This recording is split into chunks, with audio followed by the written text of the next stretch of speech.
ఆలోచించండి. ఎక్కడైనా సరే మన దేశంలో సరే 100 హిందూ ఇళ్ల మధ్యలో ఒక ముస్లిం సేఫ్ గా ఖురాన్ చదువుకోగలుగుతాడు, సేఫ్ గా బతకగలుగుతాడు. కానీ అదే 100 ముస్లిం ఇళ్ల మధ్యలో ఒక హిందూ ఎప్పుడు సేఫ్ గా ఉన్నాడు? బంగ్లాదేశ్ తగలబడిపోతుంది, హిందువులు చచ్చిపోతున్నారు. వాళ్ళు మెజారిటీ అయిపోతే జరిగేది మన దేశంలో కూడా అదే.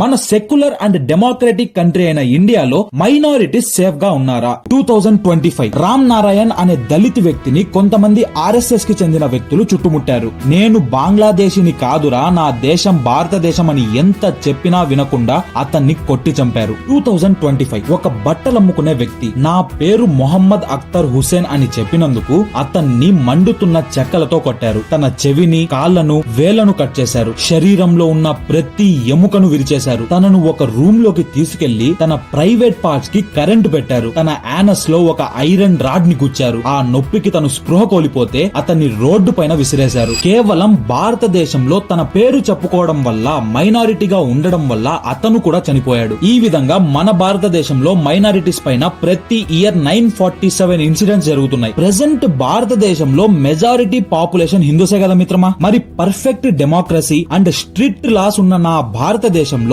మైనారిటీస్ పైన ఇన్ని ఇన్సిడెంట్స్ ఎందుకు జరుగుతున్నాయి మిత్రమా? దానికి రీజన్ హిందూస్ మెజారిటీస్ గా ఉండడం వల్ల అంటావా?